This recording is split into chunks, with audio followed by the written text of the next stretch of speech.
Halo guys, jumpa lagi dengan Pak Guru Toto. Semoga semuanya masih tetap semangat, masih tetap sehat, dan siap belajar.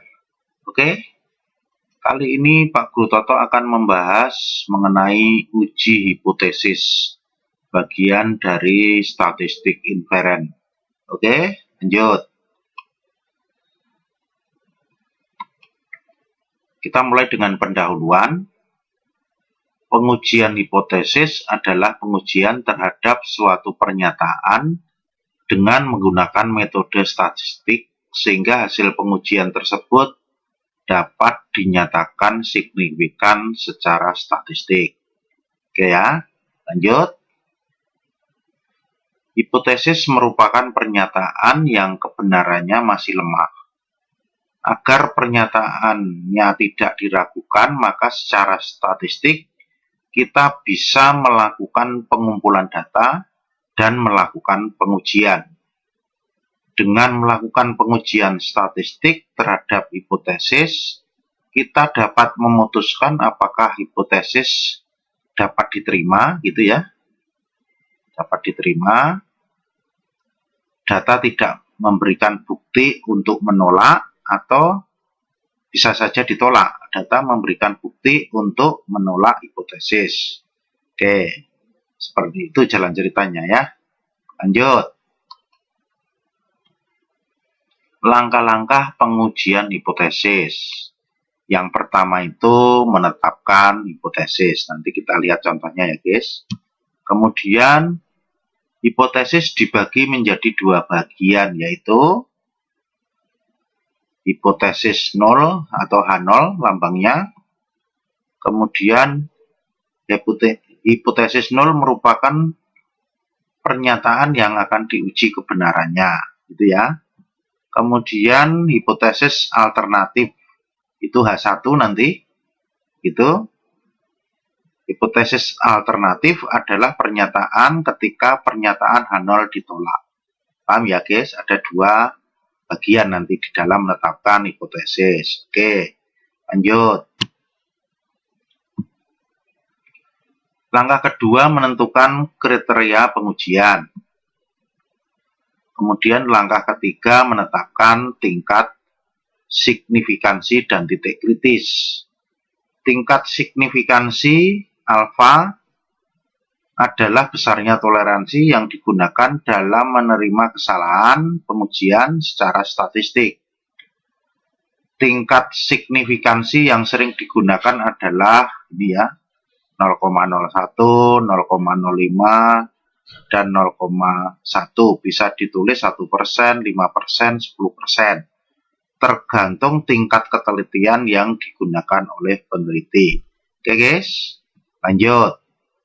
Pendekatan dengan distribusi peluang statistik, maka tingkat signifikansi menyatakan luas daerah kritis yang merupakan wilayah penolakan terhadap H0 untuk mempermudah pengambilan keputusan.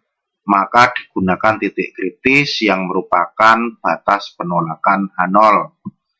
Oke, yang keempat, melakukan pengujian statistik. Statistik uji yang digunakan harus sesuai dengan hipotesis. Begitu ya guys ya ceritanya.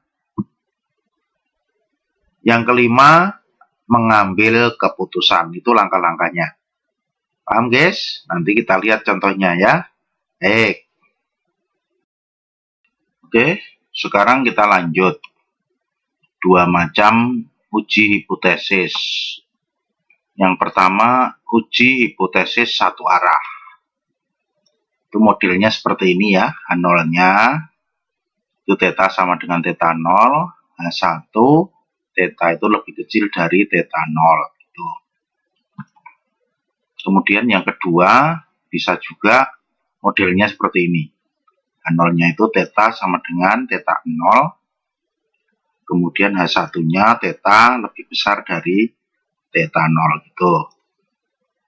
Oke. Kemudian yang kedua, uji hipotesis dua arah gitu ya. Modelnya adalah H0 sama dengan Theta sama dengan theta 0, H1 itu theta tidak sama dengan theta 0. Itu ya, itu perbedaannya. Nanti kita lihat contohnya seperti apa. Oke, baik. Kita lihat contoh yang pertama.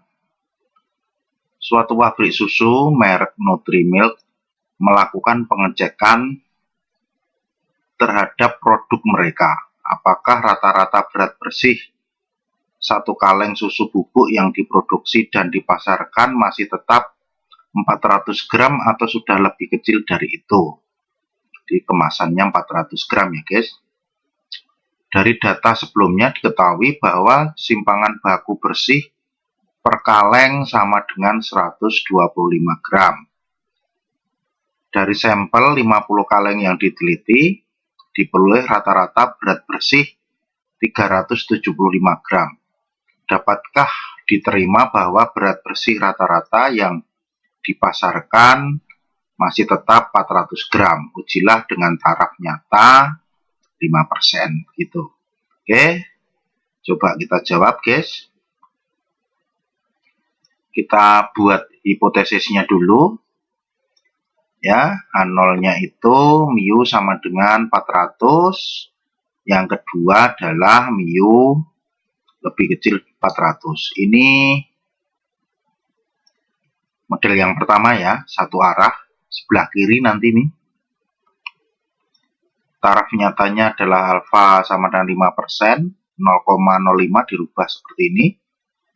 Daerah penerimaan 1 min alfa sama dengan 0,95. Nah, ini adalah 0,5 ditambah 0,45 berarti kan begitu. Jadi kalau yang 0,5 itu separuhnya, yang ini ditambah 0,45. Ini separuh kurva gitu ya, separuh kurva gitu. Oke. Nilai Z yang bersesuaian untuk luas daerah 0,45 di bawah kurva Z adalah ini ya, minus 1,64. Ini pengujian sisi kiri gitu. Kemudian yang sebelah kanan kurvanya nanti luasnya nih ya, yang 0,5 gitu. Oke ya, ini patokannya guys. Baik. Dengan kata lain, jika Z-nya itu lebih besar dari minus 1,64, maka H0-nya diterima gitu. Berarti nanti kemasannya masih 400 gram gitu ya. Oke, kita lihat sekarang, kita cari Z-nya. Z-nya sama dengan ini adalah rata-rata dikurangi mu-nya 400 ya ini. Kemudian per simpangan baku dibagi akar N. Atau sama dengan dari soal tadi, itu rata-ratanya 375 dikurangi 400 ya ini. Kemudian dibagi simpangan bakunya 125, N-nya 50. Kalau dihitung minus 1,41. Nah, 1,41 ini lebih gede mana? Oh, lebih gede ini. Berarti dia itu lebih besar. Z-nya lebih besar dari min 1,64. Maka kesimpulannya apa? H0-nya diterima. Begitu ya guys ya. Tuh. Ini karena Z-nya itu min 1,41 lebih besar dari min 1,64, maka H0-nya diterima. Oke, berarti kemasan susu itu masih sekitar 400 gram. Itu guys yang bisa Pak Guru Toto jelaskan menyangkut uji hipotesis.